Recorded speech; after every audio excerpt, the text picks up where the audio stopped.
Време е за последното гостување. Наш гостин ова утро е фронтменот на групата инструментал бенд од Битола, Жарко Стојковски, кој што ни доаѓа всушност од Македонски Брод, каде и живее, но ќе ни раскаже многу повеќе и за инструментал бенд и за причината поради која ова утро се разбира промоција на нова песна, обработка на песната за Христо Узунов. Честитки, Жарко, и добре ни дојде.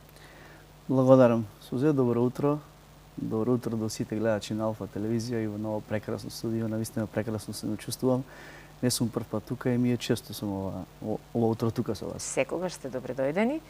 Посебно што ни носите нова музика, стара песна, ама спакувана во нова обвивка и тоа фантастично добро спакувана. За деталите ќе ни кажеш нешто повеќе. Сега ти ја имаш честа и улогата ова утро да ги браниш боите на инструментал бенд, затоа ќе ни кажеш на почеток збор два околу бендот, колку време постои, воглавном каде настапувате и што е она пошто инструментал бенд се разликува од останатите бендови. Суза бендот постои повеќе од 20 години. Ова година можам да кажам, значи чест ми е да најавам дека бендот славеше 20 години од јубилеен концерт прекрасен на Хераклеја. Така, на Хераклеја каде што имаше повеќе на летниот период, браво. Повеќе од 3000 луѓе имаше таму, така да имаше луѓе од цела Македонија. Постои, како што кажа, 20 години, 6 члена сме во бендот. Прекрасно функционираме, прекрасно соработуваме, работиме на голем број проекти. Значи, настапуваме низ цела Македонија, без разлика дали тоа се дискотеки, дали се кафичи, исто така по свадбени свечености, значи секаде каде што можеме настапуваме. Колку години си ти од овие 20 години вокалистот на инструментал бенд? Јас сум 9-та година, ми е 9-та година, претходно имаш инструментал бенд, други пеачи, други членови. Од основниот состав кој што се формира во 2005 година, само Александар Котевски и Михајло Мануеловски се во моментот членови на инструментал бенд. Останатите, како што идеше времето, сме дошле покасно низ годините. Така да решивме и малку сега да направиме нешто различен проект од се до сега што имаме правено. Имаме правено проект на народна музика, меѓутоа ова е нешто сосем посебно, значи песни кои што се народни, стари песни, обработени во еден нов модерен стил. Браво. Како дојдовте на идеја да ја обработувате песната за Христо Узунов? Знаеме, значи, кој е Христо Узунов, револуционер македонски. Сакавме, идејата дојде од Михајло Мануеловски, сакаше да направи на малку така, значи, обработка на некои стари добри песни и тој го даде предлогот. Го прифативме нормално сите, кај на секојаш така функционираме. Значи, доколку мнозинството одлучи нешто, работата е, значи, готова. Нема тензија, нема натегања, нема притисоци, да? Така, без тензија, затоа и функционираме 20 години. Дојде Михајло до идеја, сите ја прифативме таа идеја. Ова е само првата песна од овој проект, ќе следуваат и повеќе песни. Така да одлучивме да направиме, значи, преработка. И исто така, мислам дека и спотот сега ќе го погледнете, испадна феноменално, така да продолжуваме во овој стил уште малку. Одлично, да. Спотот има филмски сцени, има една невидена фотографија, точно добро подесено светло, костимографија, мајсторски би рекла сработено. Ајде вака да ги представиме луѓето кои што се задолжени за она што забрзо ќе го видат гледачите премиерно денес. Дарко Јовановски беше тој кој што работеше на спотот, познат во јавноста како Даре дете. Значи, човекот си ја заврши професионално својата работа. Сцени кои ќе го видите после, значи спотот имаше сцени кои што се снимаа надвор од Битола. Имаше сцени кои што ние ги снимавме значи во градот, во офицерски дом, натре и пред домот, така да како што кажав, човекот има феноменална замисла. Ова му е прв пат да работи на некој ваков проект со ваква музика. Меѓутоа каже и тој дека има добри идеи и така да се помина како што треба. Одлично. Честитки за сите кои што беа вклучени. Јас знам дека имавте голема екипа која работеше на ова видео и евидентен е резултатот, ќе го споделиме на крај. Ајде малку да ги представиме и останатите членови и другите петмина на инструментал бенд кои што се денеска оправдано одсутни, ама ти си овде во нивно име, така? Така е, така. Значи, како што кажав, инструментал бенд е составен од 6 члена, тоа сум јас, Жарко Стојковски како пејач, Никола Стојановски е на гитара, Кире Моловски е ударни инструменти, Александар Котевски е пијано, Михајло Маноловски бас гитара и Горан Трајковски дувачки инструменти. Така, тие се од Битола? Сите се од Битола, освен јас и Кире Муловски кој што е од Прилеп. Јас сум од Македонски Брод, Кире Муловски од Прилеп. Ама нема потешкоти, функционирате одлично и настапувате во регионот, најчесто во регионот, така нели?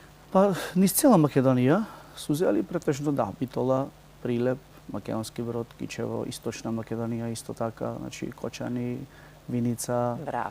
Ве Делчево, однесе ли Берово. некаде подалеку музиката и вашата заедничка музичка дружба? Ве однесе ли подалеку од Македонија? Не однесе, да, имавме една авторска наша песна, се обидовме пред неколку години, значи снимаме песна и во соседна Србија. Очи пуне суза се вика песната и имаше добар фидбек како таму така и овде. Меѓутоа сега во моментов значи одлучивме овој период да го посветиме на наша македонска музика, значи како на преработки, така и во иднина очекуваме дека повторно ќе продолжиме со нешто наше, значи сопствено нешто авторско наше. Па и здравје Боже преку барата. Так. Јас мислам дека со проектот кој туку што го започнавте со песната за Христо Узунов имате шанси во прекулканските земји да гостувате, бидејќи таму и тоа како е на цена македонската песна, особено воскреснувањето на овие стари македонски песни е нешто што нашите македонци далеку од дома многу го сакаат и го почитуваат. Верувам дека и тоа ќе се случи.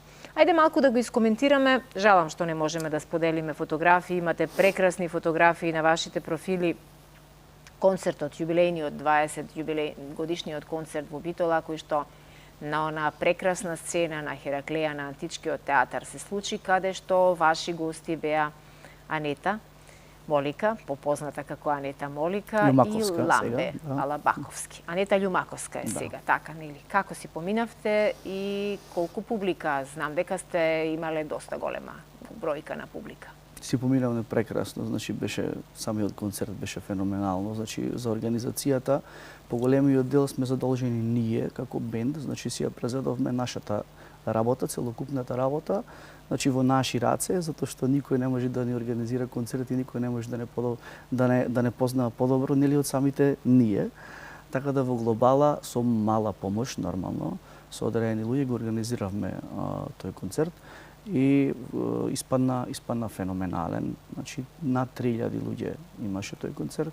Имавме голем број на гости, познати пеачи како што кажавте и фидбекот беше супер. Значи нешто што мислам дека треба да го доживее човек и на секогаш значи му посакувам да го доживее таквото нешто. Магично нешто чувство, на 3000 луѓе да ги пеат твоите авторски песни. Тоа беше различно во овој концерт што ние обично на клубски свирки или во дискотеки за мала пееме, бројка на луѓе, да. Така, ама и пееме песни така од многу познати пример изведувачи, овде си ги пеевме само нашите авторски песни кои што 20 години ги имаме. Тоа е тоа, да се создаде доволен фонд на своја авторска музика, па и згора на се и публиката да ти ја пее, нема поголемо задоволство од тоа кога публиката ги пее нашите песни, а не мораме да пееме туги популарни песни. Така. Ти си инаку музички едуциран, квалификуван си професор по музика, така нели? Да. Професор по музичко образование во Средното општинско училиште со осветина на Охридски Македонски Брод. Сите, значи, паралелно од оваа работа што имаме, скоро сите членови од бендот, значи, работат и друга работа, меѓутоа и во оваа работа, точно, значи, во музиката сме сите професионалци, професионално гледаме сватото нешто. Никој не е нешто. случајно дојден во бендот, туку така. Сите имаат голема музичка подлога, база, браво. Така. Има ли Брод доволно ученици? Како функционира едно градче кое е прилично одсечено, би рекла, од поголемите места? На многу специфична географска позиција се наоѓа во нашата земја и во Брод велат не можеш да дојдеш случајно, мораш да дојдеш намерно, така нели? Така. Македонски Брод како градче, мислам, една од најубавите градчина помали во Македонија. Јас живеам и работам во него веќе 14 години, така да нешто ме влече таму, значи феноменално градче со многу добри, топли луѓе и на секому препорачувам. Колку жители има прилика?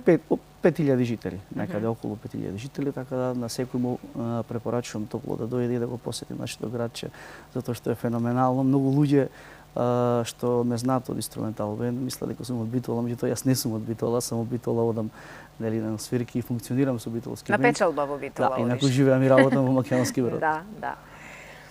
Ама сега ќе биде посебно актуелен македонски брод, бидејќи ја подготвувате Костењадата, така нели? Костењадата вообичаено секоја година се случува крај на октомври, ова време, ама оваа година поради изборите кои поместуваат, се разбира, многу други активности, не само вашата Костењада, ќе се случат околу 21 и 22 ноември. Да. Што се случува на тие два денови? Тоа е фестивал на Костенот, фактички ребрендирано име, значи фестивал на Костенот, и тука ќе имаме првата ден во петокол многу музички гости. Значи јас сум дел од таа организација, и исто така втората ден е онаа ден кога е нели денот на Костенот, фестивал на Костенот, луѓето може да дојдат да вкусат печени костени, да купат нешто од нашите мислам поречки фактички производи, каде што и нашиот поречки мед, кој што е многу добар. Така нели се случуваат ли доста настани активности на културен план, музички план во текот на годината? Еве ќе заврши Костењадата и после се случува нешто во Македонски брод? До налето, додека да дојдат печалбарите? Треба да имаме повеќе, меѓутоа имаме, да, имаме, значи неколку што се настани во Македонски брод, како великденските кули, кои што се исто така добри, значи познати како обичај во нашето градче, и меѓутоа треба да имаме повеќе, да, треба има да и спортски настани традиционални кои што се случуваат таму. Има традиционален турнир во фудбал.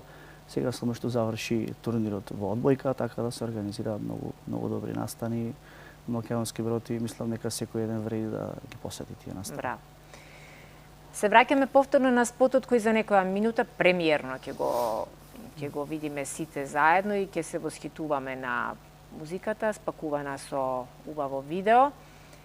Песната за Христо Узунов учествуваат и доста статисти во спотот, така нели? Да. Значи во спотот има повеќе глумци, тука можам да споменам Битолската коњаница, значи еден и фактички главниот актер, и другите актери кои што ќе ги видите сега во моментов се дел од таа Битолска коњаница, која стварно значи ни помогна, и една голема благодарност до неа. Јас бев изненадена, извините прекинав, ама памти го зборот, бев изненадена што во Битолската коњаница не ни знаев дека членуваат и 9 девојчиња.